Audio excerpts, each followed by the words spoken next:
Hari ni aku berada dekat kawasan Batu Kawan. Member aku seorang arkitek, dia minta aku tolong ambil gambar surau ni. Hari ni aku akan bawa korang untuk ambil gambar architectural photography. Jom. Ambil foto architectural ni, cabaran dia adalah cara kita melihat garisan dengan cahaya sebagai satu subjek. And of course, it is very time consuming. Okay, sekarang ni aku nak dapatkan satu gambar yang kita menunjukkan there's a motion of naik turun tangga. Jadi kita akan pakai slow shutter kat sini. Okay, jom.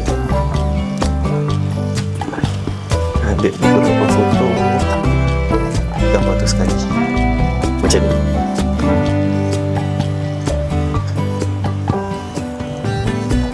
Aku tengok shoot tiba-tiba ada seorang datang tu minta aku tolong azan. Okey dah. Allahu Akbar, Allahu Akbar. Asyhadu an la ilaha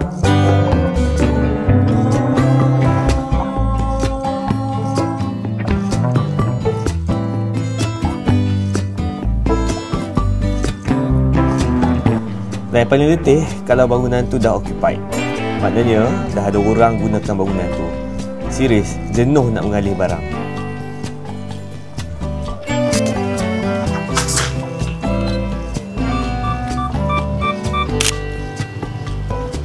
Kau nampak kemah kat belakang ni? This will be my main problem. Nak erase the whole kemah dalam editing ni. Penat macam ni, Mat.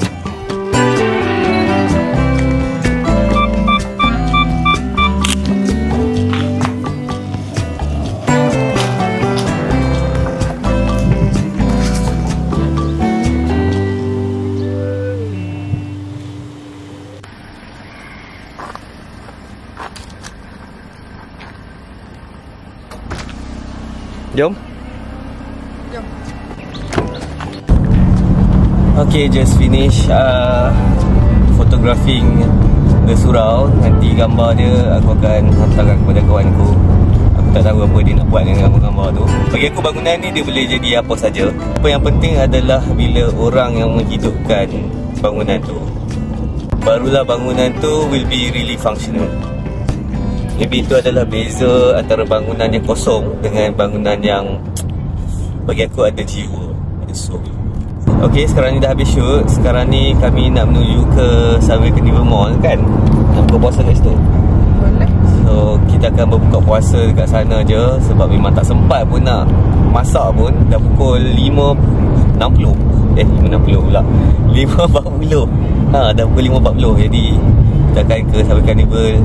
Tu pun belum tentu dapat tempat lagi nak makan kan. Yelah, sebabkan hari ni aku shoot bangunan surau, jadi sambil shoot tu dia macam tenang je kan. Aku just take my time. Tapi mungkin aku akan datang balik sekali lagi. Sebabnya kat luar tadi ada kereta dan kemah. Takkan aku nak halau dia orang balik kan. Jadi nanti aku akan datang sekali lagi lah untuk shoot.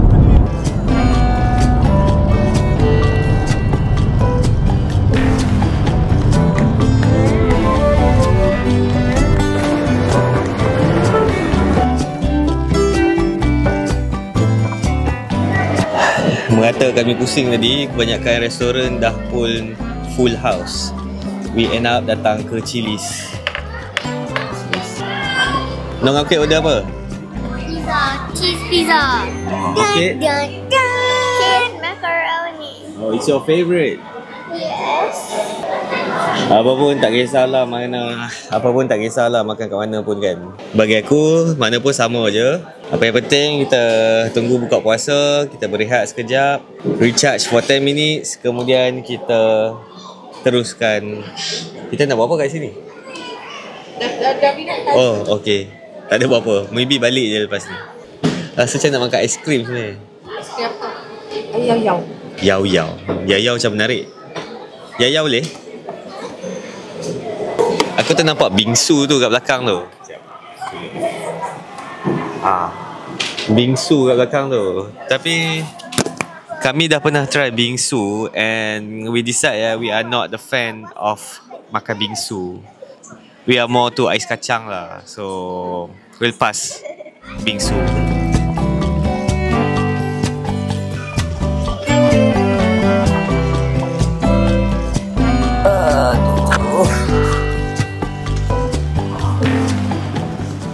Okay, malam ni sebelum aku siapkan video, aku nak pilih gambar-gambar, aku nak select gambar-gambar yang aku rasa terpilih untuk aku touch up dan aku akan hantarkan ke kawan aku. Malam ni aku share sikit lah aku punya workflow untuk edit. Aku dah transfer gambar-gambar tadi tu shoot ke dalam Mac dan aku gunakan software Adobe Lightroom lah untuk buat editing. Selain daripada gambar gunakan kamera biasa, aku gunakan drone jugalah untuk shoot. Jadi ada few angle yang berlainan. Nak edit architectural photography ni, dia nampak macam straightforward tau. Tapi hakikatnya dia antara jenis editing yang bagi aku boleh tahan lah mencabar. Sebab kita kena be very attention to detail. Okay, contohnya macam gambar ni kan. Walaupun nampak biasa je, distraction macam pengadang ni nanti aku akan padamkan supaya dia clean lah. Tengok bangunan ni sebab dah occupied, dia dah ada kompresor. Jadi kompresor ni kita akan clean up bagi dia hilang. Lagi satu, kerja ni memang kena buat secara manually. Kalau tak betul-betul look into detail, bangunan ni boleh nampak quite unnatural lah. Sebab tu kena pastikan satu lagi, leading lines tu sentiasa selari. Lagi satu, masalah yang aku selalu hadapi adalah the dynamic range. Especially bila kita ambil gambar dalam condition cahaya yang ekstrim. Sometimes bayang-bayang tu boleh jadi terlalu gelap dan kawasan yang overexposed tu dia terlalu cerah. Dan salah satu solutionnya adalah kita ambil gambar menggunakan teknik bracketing. Teknik bracketing ni maknanya kita ambil lebih daripada 2. Pasal lebih, selalunya orang akan ambil lebih daripada 3 lah. Foto yang sama dengan 3 setting yang berbeza, overexposed, underexposed dengan gambar yang normal. Jadi that was the normal practice lah. Aku tengok juga pada situation dan how much they paid.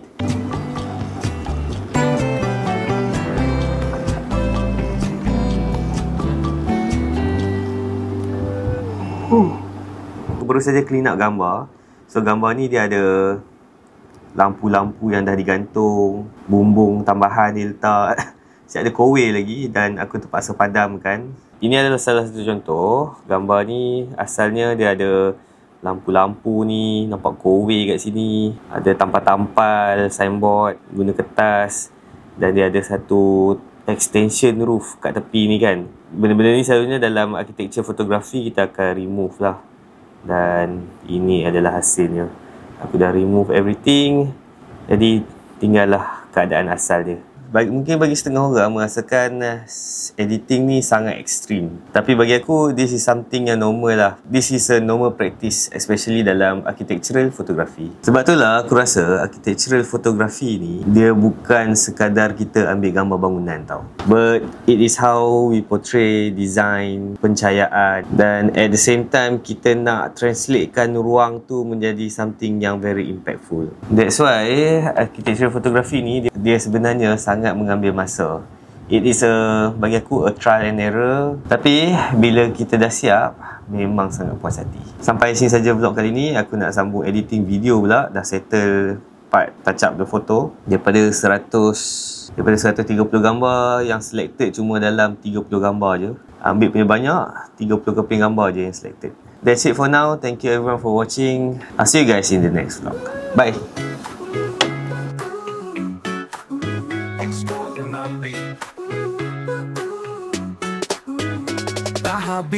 Dah habis vlog hari ini sampai sini. Jangan lupa, jangan risau, jumpa lagi esok pagi.